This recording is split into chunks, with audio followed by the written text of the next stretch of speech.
Perfect. And we are live. I want to thank everyone for tuning in to a very special edition of Off the Record on the People's Podcast this evening. We have a magnificent guest with us tonight, one who's going to give us some amazing information as well as inspiration. And what took place was last time that we did the interview, so many calls, so many texts, and so many messages said, "When are you bringing Sister Captain Sultanah back on the People's Podcast?" So we said, let's not belabor the point. Let's get her back on right away. First of all, assalamu alaikum, ma'am. This is Captain Sultanah Muhammad. Assalamu alaikum. Wa alaikum salam, sir.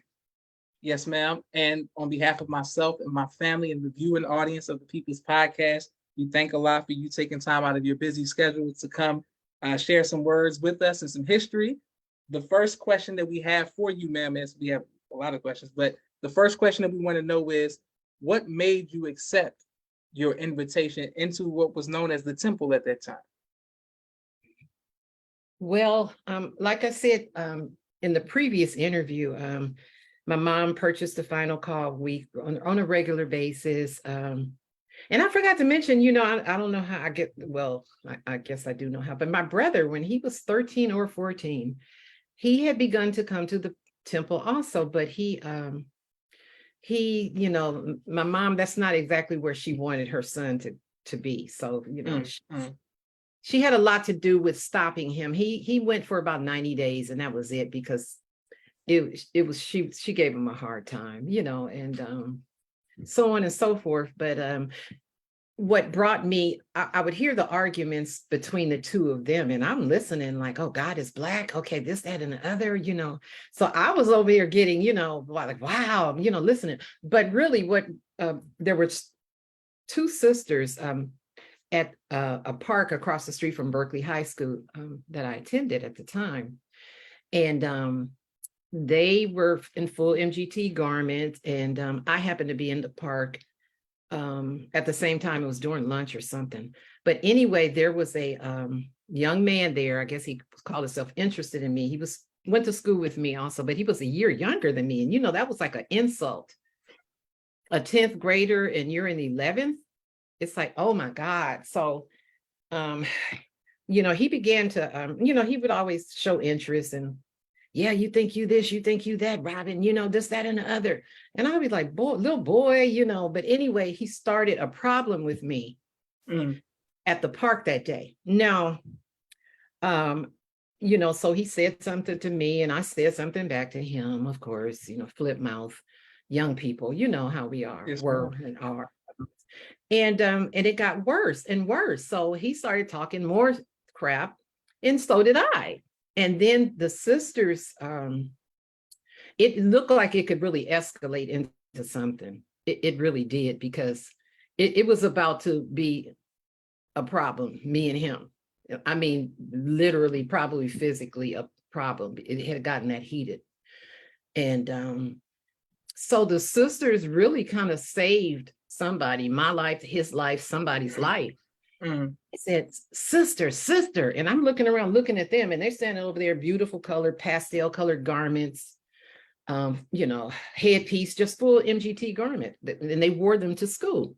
And they said, come here, come talk. Of course, they didn't come get in the middle of anything. They're trained weight. They're not going to do that, but please come over here and talk to us. Come and talk to us. And we were taught not to street teach during that time. You didn't street teach.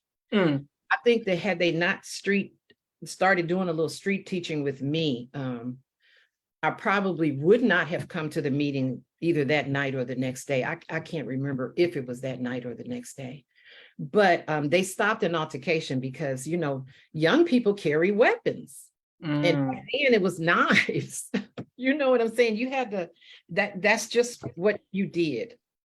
Hopefully you wouldn't have to use it on anybody, but I think that they probably saved me and the young man, or one of the two of us, from either going to jail, getting cut, or whatever, But they started talking to me and they started saying, sister, this, that, and the other, you're in the grave. And I'm like, huh? No, I'm not. No, he's not about to put me in the grave. So I didn't understand what they were talking about when they were saying the grave. Yes, ma'am. grave. No, I'm not in the grave. I'm not about to be put. No, he's the one, So they said, no, the grave of ignorance. Mm. And they told me, they said, I'm not trying to insult you. I may be paraphrasing or whatever, but they said, look at what you have on. And the modern day, the modern, they're called booty pants nowadays. Back in the day, when I was in high school, they were called hot pants. I had those on, and they said, look at what you have on. Dogs like meat. So, you can't get upset with him for talking to you, calling you out of your name, this, that, and the other, and so on and so forth, when you're dressed like that. Your chest is out, your butt is out, this, that, and the other. They were trying to really be nice to me, but they stood there and taught me. They missed class. They did, teaching me. So I always, I thank Allah for them. But they did, they stood there with me until that word got to me, and it got to me. And it is really that incident. I had many invites. I just never took them. But, when Allah wants to send you somewhere, sometimes he'll put some heat on you. And that was heat. And I'm not even going to go into how bad it was, because I don't even want to share it. But I gave you enough to let you understand that somebody could have ended up dead, in jail, cut, or in the hospital, critical. It could have really been bad. And, one of the sisters of the two that invited me, before she accepted, she used to carry a gun to school. And I remember hearing about her. She changed. She became a totally different person. And I looked at her and I remembered that. I was like, you had a reputation for bringing a gun in your book bag or what? No, she didn't even have a book bag. What did she need some books for? You had a gun in there. Give me an A or I'll shoot you, teacher. But so I looked at her, and it was amazing to hear her. This sister, this young girl that was packing a gun, trying to get me together. And in all of that, I was standing there just looking at her. What happened to you? Look at you, you're covered up, you're different, and now you're trying to bring me. And anyway, so yeah, it was them that took the time to work with me and work through that anger and that problem that had arisen. And what was the other thing is that our school was right across the street from the Berkeley Police Departments. I would have probably been upstairs in that jailhouse or the hospital, or either somebody would have ended up in a bad place. But so that was really, really the incident at that park is really what set me or pushed me into that meeting. It was like, no, you're going to go to this meeting. You've been seeking, you've been searching. You knew that you wanted something different. You didn't want to be a part of the madness of that world. Go see if this is where you need to be. Oh, okay. So, yes, ma'am. Well, when you see the young sisters now who may dress in, booty pants or hot pants, whatever you may refer to them as, and they're in the street, they're in the world, what advice would you give to them at a young age to try to steer them away from having to touch the water, touch the fire to see to decide? What advice would you give? Well, I would, of course, advise them to come to the Muhammad's Mosque meeting. I would let them know about the different videos and programs that we offer, the Nation of Islam offers, and try to let them know how valuable they are. They're not that they are somebody, they're valuable, they mean something. They're young right now. Usually young people are searching. I would share my own experience probably if they would give me the time of day. There's a whole lot could share with them, and I probably would do that on an individual basis because those sisters that came to me or that were there at the park for me, they took the time with me, and they did the street teaching that they were taught not to do. Mm. You did not street teach. They would put you out of the mosque. They street taught me. They did. And I thank Allah for them. I don't encourage anybody to break the protocol, but sometimes it happens. And I thank Allah that it happened with me. Yes, ma'am. And people are showing you love all across the country, ma'am. Both of my sisters, Miriam and Naima, send the greetings, as well as my sister Khadija says, "Assalamu salam." Now, earlier, Sister Sana, I know that you were watching when we did top 5, but earlier, like around, it was early West Coast time, but 1 p.m. my time, I interviewed my brother, Rashad, and he was a victim of gun violence and shot 4 times. And we spoke about your sons, 2 of them being shot, but um, you know, being murdered. What advice would you give to family members, but specifically mothers, who how to overcome, dealing with gun violence? Well, from the time that I accepted the teachings, I my life has been about helping to resurrect or elevate or whatever our people. And in that, in accepting our own, coming into the nation, the training, the teaching and the training that we receive really is love. It really is. Yeah, the men get military training. We get military training. Ours is just a little different and leans more toward feminine, but it's still military. We're all soldiers. So I would, that people would probably say, well, you're in the nation and you lost 2 of your sons. Yeah, I did. And there are many of us, MGT, who's experienced what I experienced, maybe not with 2 sons, but with 1. I was with one of my sisters last night at the Eid dinner, and she lost hers back in on High Street, not in Oakland, maybe around 1990, 91. So the 2 of us were sitting there at the table, but we don't really talk about when we do get a chance to get together. We don't really, it's so painful. Yeah, but and then another one of our sisters was there, and then I don't know who else in the room may have lost a child, but to gun violence. But I don't know. We just have to keep standing. We have to keep fighting. We have to keep fighting for Islam. We have to keep the fight going, and we just don't want to give up, because when Black people kill other Black people, or it's like, hey, I've used most of my life to try to help our people and uplift, elevate, and then you take 2 of my sons. The white didn't shoot them down. My own people that I love so much, and care about so much, and that I've dedicated my life to the cause of helping, it came from that direction. But I already know what put us in this frame of mind. So I have to keep going. Yes, no, ma'am. you did this to this one because of this one over here.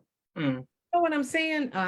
So, that comes from, I know where it comes from. So I keep going. I know that it's just not a natural, it's not a natural hate. It's not a natural, I want to kill you. It's a circumstance and, a situation that we're all in together. We've all had the same foot put on our necks for 460 something, going on 500 years. Yes, ma'am. Foot that the murderers, the same foot was put on the murderer as it was the victim. We have the same foot on us. So you can't give up when you know that, but people will give up. It's like, no, I'm not helping Black people no more, because, my sons started a tournament after my son Jamal was murdered in 1993. It started off with a baseball tournament, but a year or 2 later, it ended up being a basketball tournament, which my son Ali hosted for 19 years. And it was just stop the killing. We were in one of the worst parts of the hood. So we didn't give up after that. We just kept trying to do something positive and, giving out backpacks, giving out this, giving out that. This was way back before people were really even doing those type of things. You see everybody doing it now, but it was during that time, people weren't really doing those types of things. But we would have that tournament every year, and it would just be a whole lot of young Black brothers together just hooping. And it was a good positive thing, and it was in memory of my son. And they come together, and it would be no violence, no kind of trouble, no altercations. 19 years until my second son was murdered, and it just broke our hearts. We haven't had the tournament since then, but it was consistent for 19 years. And but we may have stopped the tournament for now, but none of us have given up. We have not given up on our people. We can't give up. Give up and do what? Can't give up. Beautiful. All praises due to Allah. People are showing you love all across the country, Sister Walida. Sister Sultanah, we can't wait to put this on YouTube. My next question for you is, ma'am, what is the greatest joy in your life? Yeah, you had asked me that last time, and I mentioned, I said accepting the teachings. Yes, and ma'am. Because everything else followed suit. That was the greatest joy. There would be no marriage, there would be no children, there would be nothing. Any of the other joys would not have come. At least not the way they did, had I not stood up and accepted those teachings. That was the biggest joy and the happiest moment in my life, because it felt like I had just been born. I don't know how to explain the feeling that I had. And I know, people say, you was just in your feelings. No, well, not like that. Yeah, it was feelings, but yes, it was a different type of, it wasn't an emotional, there was some emotion in it, but I was like, no, this makes common sense right here. This is logical. This makes sense. Everything this brother is saying makes sense. So that was the biggest joy. And everything else came later. And there's been many things. There's, one thing in particular, I worked on a job, oftentimes we believe, or we may feel, because that the only work we can do when we're in the nation, when we're active in the nation, and if we don't have a title or whatever, some type of post, or do have one, we may not understand that the training we receive can be used wherever we are. If you're on the white man's job, because they used to tell me when they had me as a supervisor, you run this thing like some kind of captain. And I'm like, I'm looking around like, what? Like those military people in the army. I was like, is that what you think? But I never would share my business with them. I would just get them with in the way that I would. But anyway, I was approached by these two white women, and they were telling me, look, many of the people that work at this airport make minimum wage. And I was like, okay, so, what do you want to talk to me about? Well, we're trying to get you guys a raise. I'm like, okay, you're trying to get everybody here a raise. Well, because the airport was on Native American land, which I didn't know. They said, did you know that? I was like, no, I had no idea. And the airport is really not even supposed to be on this land. So they're really here illegally. Anyway, they had written up this whole measure, but they needed somebody to represent the measure. And I was like, I'm looking at them like, these devils, what are you trying to do? Set me up to get fired? So I listened to what they had to say. And then I read the material they gave me and so on. It was an organization in Oakland. I think they're still downtown. But anyway, I accepted this challenge. So the biggest opposition I got in talking to my coworkers was they were afraid they were going to lose their job. I'm not signing no petition. I don't sign nothing against the boss and this, that, and the other. I said, okay, well, when we get this raise, can I have yours? It's supposed to be almost $4 an hour. Money, you know, four more dollars an hour than what you're making. And so I began to explain to them what the women explained to me. But anyway, I became the spokesperson, and I accepted it. And I spoke at a couple of churches. I spoke to the lawmakers that had come in from Washington, D.C. just to hear what we had to say. It was down at the Port of Oakland. So I spoke several places, several times. And I didn't have to get permission from anybody to do that, because I didn't have a title. I didn't, you know what I'm saying? You know what Yes, ma'am. Okay. So, and I wasn't breaking any restrictive laws. I was using the training that I got from the most honorable Elijah Muhammad and the most honorable Louis Farrakhan Muhammad. And I'm like, let's do this. Let's go do this. You know, yeah, well, you know, I have to be careful. I have to know guerrilla warfare. I have to know how to maneuver in and out of these co-workers of mine that love to run to the master. So, but when I sold them, I'm like, no, this is what you can get. You know, your check can go from here. I just wrote it. I said, okay, your check look like this right now. It can go from here to here with $4 more an hour. It's not going to buy you no Rolls Royce, but it's going to, you know what I'm saying? You can pay some more. You got more. You can pay more, the white man more, the bills you owe him. Yes, ma'am. Yes, ma'am. But anyway, so the teachings, we take these teachings wherever we go, and we use them, you know, wherever we are, to better the conditions of our people. What good is it to have a certain amount of training, but you sitting up in a building somewhere with the rest of your you know, when brothers and sisters. Yes, ma'am.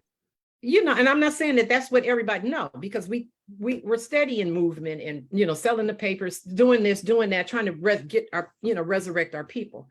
But that training, we have such good training. Those of us who will accept it, we have good training, and we can use that training wherever we go. We can make things better. Yes, we can use it for that. Allah will bet, he'll protect us. I didn't get fired. At least not for that anyway. But anyway, no, I stayed there. I reaped the benefits of that raise, and it was put on the ballot. And we had to, well, we didn't have to, but it had to be voted in. So I knocked on doors with the group of people that wrote the measure. And when I started, I would ask them, you know, in my area, and some of the people knew me because they knew I lived there. I said, look, do you have any relatives that work in the airport? Because we're about to get them a raise. This, that, and the other, this, that, and the other, or just in, you know, this, that, and the other. So they voted. They said, well, look, I had never voted before. I'm like, well, we'll register you. You know, so we took them through that process. And anyway, they voted it in. That's how it got in. The measure was on the ballot. The people voted it in, but we had to go door to door and talk to them. And then we did all of this without the higher ups at the company I worked for didn't even have a clue. When they found out about it, it was too late. Voted in, they had to give us retro pay, and there you go. So I'm not saying that I'm not on here boasting. I'm saying whatever we've been given, we can take that and we can use it in many places. You know, start, you know, if it's something at the job and you can make it better, then make it better. But you know, some people like, I'm not risking my job. I got a mortgage. I've got, you know, my payment on my BMW. I can't be putting myself on the line. I'm like, well, you know, I have things to pay too, but I need a little bit of extra money, and I think we can get it. You know, so anyway, yeah, let's use this training to do, like, you have your program right here. Yes, ma'am. It's a beautiful program. It really it's your program. Yes, ma'am. You're not doing anything. You're not breaking any laws or anything like that. You know, some people may not like some of your guests or whatever they have to say. I'm like, well, Lord, let me hear what, because, you know, I can get past a few curse words. You know, I'm trying to clean up mine. You know what I'm saying? I'm not too holy for any of the programs. You know, it's just like certain music. I listen to all types of music. You know, now if it's too much, I might turn it down for a minute, go to the next song. But I'm not going to sit up here there and just totally hate on something because I may not like one song, you know. Perfect. All right. And sister, as a time, my sister Naima says, yes, ma'am, with the hand, everybody's clapping and showing you love. Now, I also wanted to ask you about, let's go, we want to come back in time and then come to present time as well, and then the future as well. Okay, so let's go back to the police situation that we spoke about at the end of the podcast last time. But now you can give us more clarity about what took place and why was there two different incidents. Yes, yes. The one with the police, the first one wasn't involved. It wasn't a police officer. It was the second incident in 80, it might have been 81 or 82. I was at the mosque and in my office, and one of my sisters, she was pregnant. She needed a ride to handle some business. So I said, no, I'll come get you right now. No, just wait there. And I went off and left my purse. So I didn't have my driver's license. My gov compartment, I did have some identification, so I was able to show that. But what I wanted to say was, get a broken tail light fixed because it could turn into a, deadly. We see that all the time. Yes, so I wanted to say that, how could it have been avoided? Could it have been avoided? Because say, for instance, if a couple of FOI, one or two, or, whatever, had walked upon that situation or had driven past it and saw a MGT in a garment, and he tried to come to my aid and say they may have probably would have shot him. You see what I'm saying? If he would have saw me. Yeah. And so if we can avoid things, when somebody grabs you, because this one grabbed me, he reached into the car and grabbed me. And I had told him I was complying, and I told him, I said, please, officer, my son is in the car. He was just a child and he was petrified. And he didn't want to hear it. And he kept grabbing me and he was trying to pull me through the window. I opened the door and that was it. But I was trying to, say maybe it could have been avoided had I had my purse with me, handed him the license, and maybe he would have just given me a ticket, but he didn't believe me. But when you get an officer really that wants a problem, he could have just said, ma'am, could you move on? You're impeding traffic. He didn't give me any of that. He didn't give me a chance, and he was so nasty and hostile. He wanted a war. But I didn't want to give him one. I didn't want to engage him. He had grabbed me and he was pulling my neck so hard, he would have pulled me through the window. So I'm like, no, let's get this door open. And that was just, like I said, that was it. But what if a FOI had come through there and maybe lost his life trying to defend me? Whereas maybe if I would have had my license, it could have been, I'm gonna give you a ticket and this, that, and the other. And bad manners or nasty attitudes, I could brush that off from a crooked cop. I'm like, okay, well, it's a crooked cop. I expect him to be nasty with the attitude of a pig. They don't have pigs for nothing. But there are good ones too. I'm not gonna, we have some good. No, there's some, not a good pig, but there are some good officers, and I don't, because if you let something happen, call the police. How somebody trying to call the police. Yes, ma'am. So I'm not getting ready to just be, totally fooled on that situation. But, as us as sisters, we have to try to avoid as many confrontations as we can, because it could turn deadly and it could get, one of our brothers could lose their lives coming to our defense. And we don't want that. We don't want, so whatever we can avoid it. Use our 7th general order. Talk only in the line of duty, which I was doing. But I did make the mistake of not bringing my purse. I rushed to help my pregnant sister. She was about 8 months pregnant. And that's what was on my mind. And in that, I had the purse locked up in my office at the mosque. So I wasn't worried about it, but I didn't even think like, oh, I could get pulled over. That wasn't even on my mind. It's like pulled over, but I impeded traffic briefly. And that's all it takes. If you have somebody that wants a war with you, it might just be a broken tail light. or, broken signal, your left or your right signal may not be working. Get it fixed because, I don't know. I just, we have to, think about how we could avoid certain things and try to. But once they put their hands on us, it's nothing we can do except to defend ourselves. And I know we're taught, in which I agree with, you may get the devil, you may be somewhere and he spit in your face, or this enemy spit in your face, and we may have to just stand there and take it. But we wipe it off, but that does not mean that you forget it. But we have to think in this hour if we want to live, but there are going to be things, and have been things, where we just had to fight them. All praises to Allah. And when they have you by the neck trying to pull you through the window, what are you going to do? Well, I'm glad that you fought back and that you're with us today. Oh no, they put me in jail. I didn't really want to tell you. But it's okay. I mean, that's a word. That's a word. My grandchildren are, Granny, oh my God. But the two officers that stopped the whole altercation, they were Black. And I thank Allah for them. They got that officer under control. But of course, they put me in the car. I mean, so the sister that I was helping ended up having to drive away in the car. I was help her. She was 8 months pregnant and this, that, and the other. So anyway, they took me down there, and they were instructed by the officials, the minister Abdul Rab and Brother Sultan, the captain.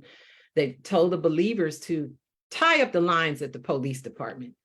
So the Muslims began to call, the technology wasn't modern like this. You call a number and you get a busy signal. They tied the lines up. You could not even call the police because the lines were tied up, because all of the Muslims tied up the lines. They let me out of there. And one of our sisters, she's blind. She had a good time. We had to tell her, sister, I'm not, Sister Sultanah's not locked up anymore. Stop calling. Stop talking. Come on. She's like, okay, I'll go ahead and stop. But I was mad at him, so I put in a few more calls, But yes, sir. Yes, sir. Yeah, they let me out of there. But all of, I was just thinking, could all of that be avoided? Maybe could have been avoided. But that is something that happened, and we have to try to, we don't want to just we have to be careful. We have to think, but we also have to fight once it's gotten to that point. We have to fight. We can't just let somebody drag us down the street or drag us out the window. That's right. But you can keep it from getting to that point, then do that. Excellent. All right. And I also wanted to ask you about William Randolph Hearst, Patty Hearst, and the SLA. Oh, yeah. For those that don't know about the SLA, the Symbionese Liberation Army, they were said to have kidnapped Patty Hearst. Some people think that she was a part of the group and that she wasn't kidnapped.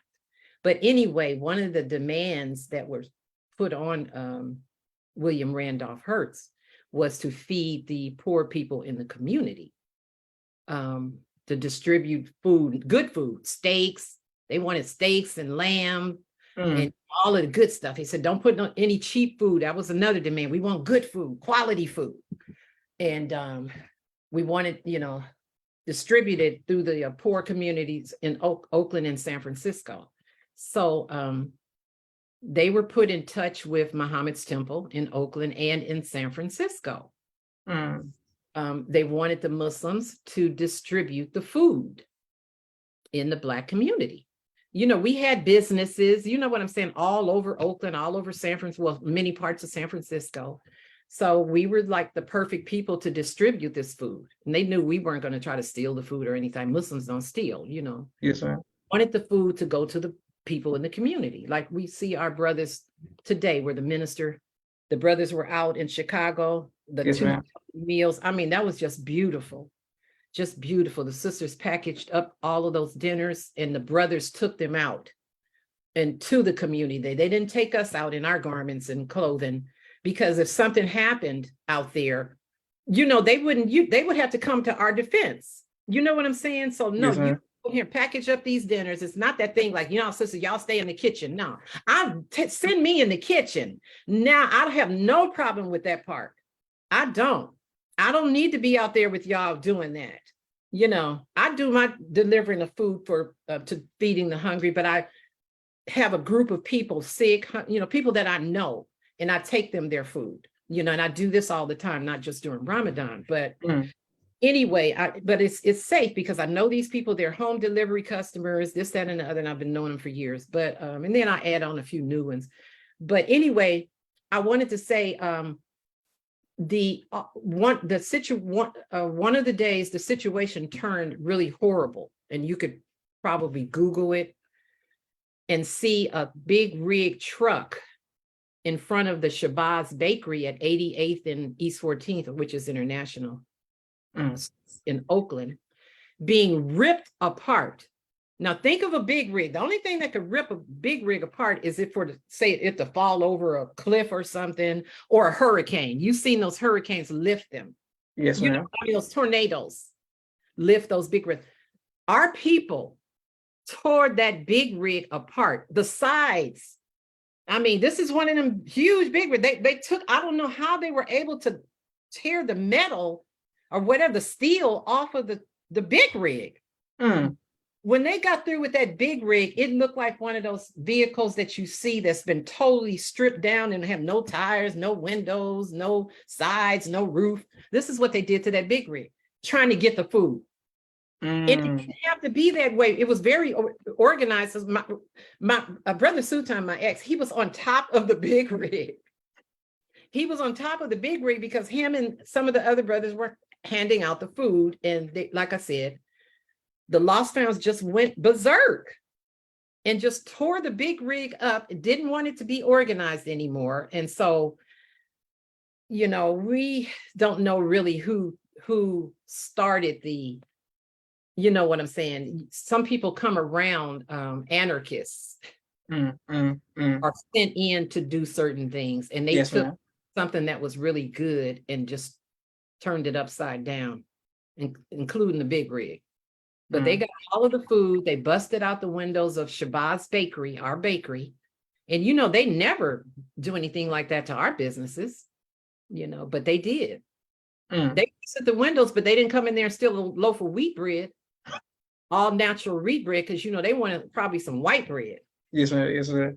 You know how our people are, but it was all 100% whole wheat bread up in there, butter, honey, you know what I'm saying? Turbinate sugar. They didn't want that. They want some white bread. So they left our products, prune cakes, carrot cakes. They didn't take the product. They just busted the window. Well, I'm glad it all worked out for the best. Now, I wanted to ask you, and thank you everybody who's watching and liking, sharing, and subscribing. I wanted to ask you about when the nation fell. Were there any groups or organizations in Oakland that still upheld the teachings of Most Honorable Elijah Muhammad, or the name of the Most Honorable Elijah Muhammad and or Master Farah Muhammad? Well, groups and organizations, because there are a few people that,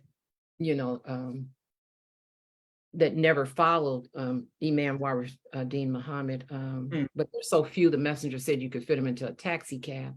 But in terms of the groups and organizations, the only one that I know of in the Bay Area was the Black Muslim Bakery.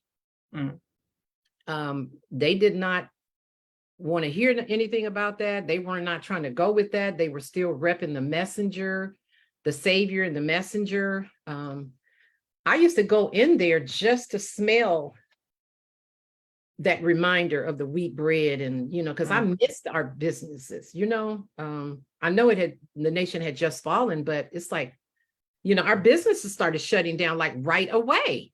That's why we were so broke when the minister stood back up. We had our own economy. Many of us did not work on the white man's jobs. We worked in our own businesses. We had our own economy. So when the nation fell, you took our economy from us. But anyway, you could go to the Black Muslim bakery and get your 100% whole wheat bread, everything you could get that you got in our Shabazz bakery. And so I would love to go in there. I used to go in there and get the fish sandwiches, and I just walk in the door and I just feel, oh God, I feel like I'm in the nation. I just would have all these feelings and just go in there and buy their products, So yeah, but they were repping the most honorable Elijah Muhammad. I have to say that. They were like, yes, they were. And this was during the time that no, you didn't, you didn't want to do that. You didn't want to do that. You would be seen as a problem. That would be a problem. Oh, you trying to rep Elijah? No, we with the imam now. Things have changed, and you still trying to put a garment on? Oh no, that's no. But you could go over there, and you could still see that picture. You walk in there, and you see the picture of the Savior and the Messenger. You sure would. And then there was another. His name, I think, was God. He got a Muslim or some type of African type. His name was Donald Wharton, and he used to do a program on the radio. And it had, when the Messenger left, Donald Wharton's program, just the ratings shot up. And then he had a place that they used to meet at in North Oakland. His place began to be overcrowded because people were looking. They wanted the Black nationalists. They wanted that type of environment, that wasn't being offered anymore. They weren't seeking out the masjid. They weren't. Now, I'm not taking, and I'm not saying this as a slight toward the masjid. But when you get the lost found, and you're telling me, oh, assalamu alaikum, they already looking at you, like they're not trying to, they're like, what? Y'all not the Black Muslims? I'm not, no, I don't want to come in there. Y'all over there bending all over and stuff. The lost found don't understand the rakas. Yes, sir. The lost found understand, oh, you got that bean pie, you got this, you got that, yeah, Black power, power to the people, Ungawa, they understand Black man is God. But they're not too quick to run to. And it speaks for itself. You can look at the world and see that. But anyway, they wanted some Black nationalism. And this brother over there, Donald Wharton, I don't remember, I forget his name. He's passed away, but we were listening just to have the feeling of connecting with other people that were conscious, that were Black conscious. So he got very, very popular, Yeah. And and I think it was 1978 was the first time I saw Silas's followers. I saw three of his followers. We were in San Francisco. We had went to the memorial for Jim Jones's people, all of our people that had gotten killed over in Jonestown.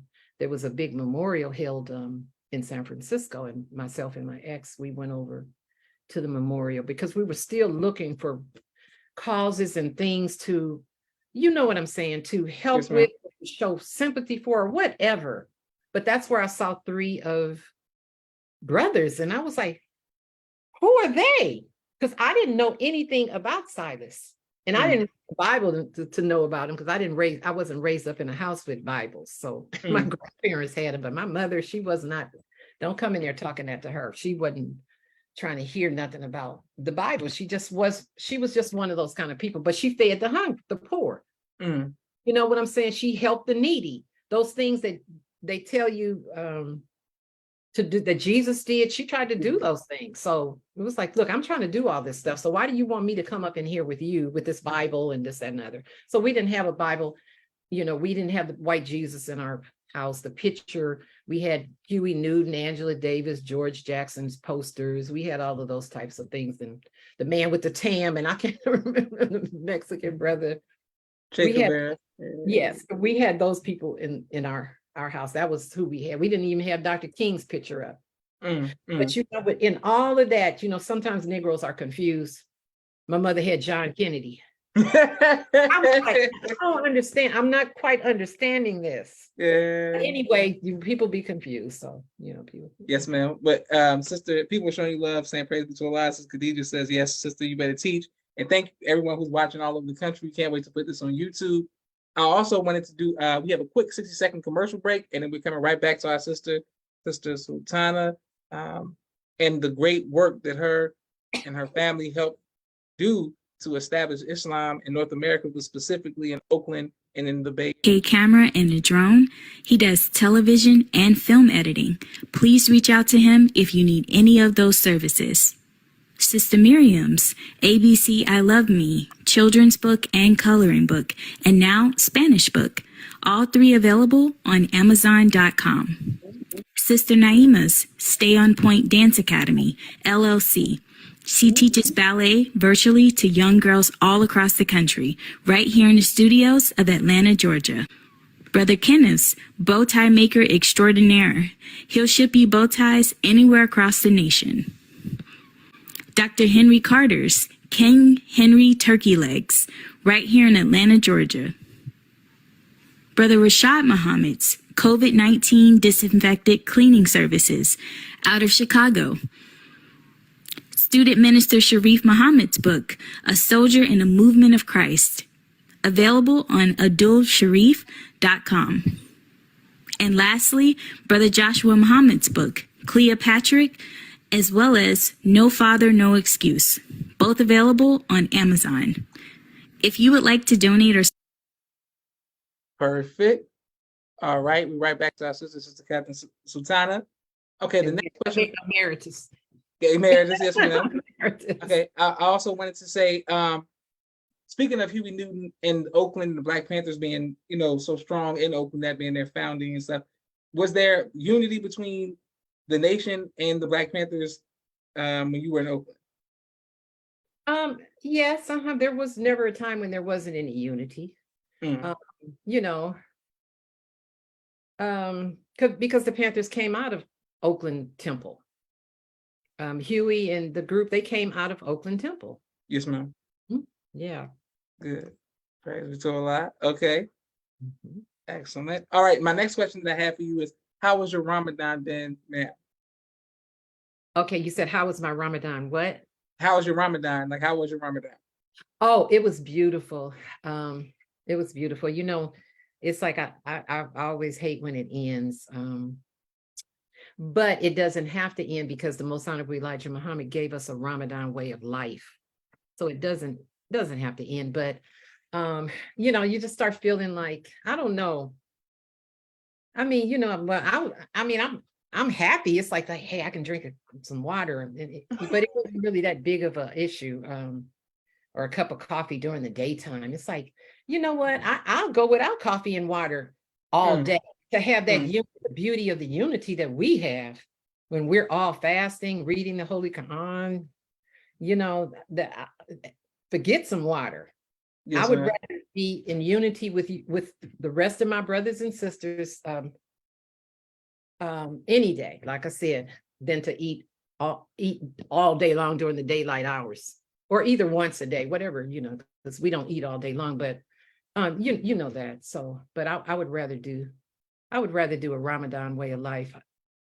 So I'm going to try to continue, because the things that we do,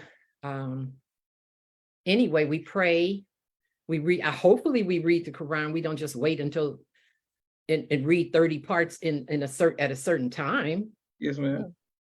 But but yeah, I want, I want to do a Ramadan way of life. I want to, and we prayer, fasting, these things we do regularly. We, our Islam, our religion, or our practice of it is feeding the hungry. This is all the time. This is not just in a 30-day period. This is how we live, or we should be living. This is what we should be doing, not just in 30 days, but some of us around the world, around the globe, we just talk Islam. Oh, salam alaikum. Yeah, you from here, you from there. We just talk about it, but at the end of the day, the actions don't add up. They don't, the facts prove show otherwise. But but Allah, he said, no, you're gonna do 30, you're gonna serve 30 days. Go do your 30 days. I'll let you say you're a Muslim, but you're gonna give me 30 days, okay? Go do your 30 days. You're gonna pick up that Quran, you're gonna read a part each day in that 30 days, you're gonna go on lockdown. You're not getting anything to eat during the day or drink during the daylight hours. You're going to stop that cussing. You're going to stop that below the belt music. You're going to put some respect on my name. You're going to respect me this month. You're going to respect me. Now, if you disrespecting, you better not be out in public and you better hide that. But see, Allah sees you. Yes, ma'am. He sees us, not in a spooky way, but our conscience, if we have one, if we're Muslim, we have a conscience. We have one. We should.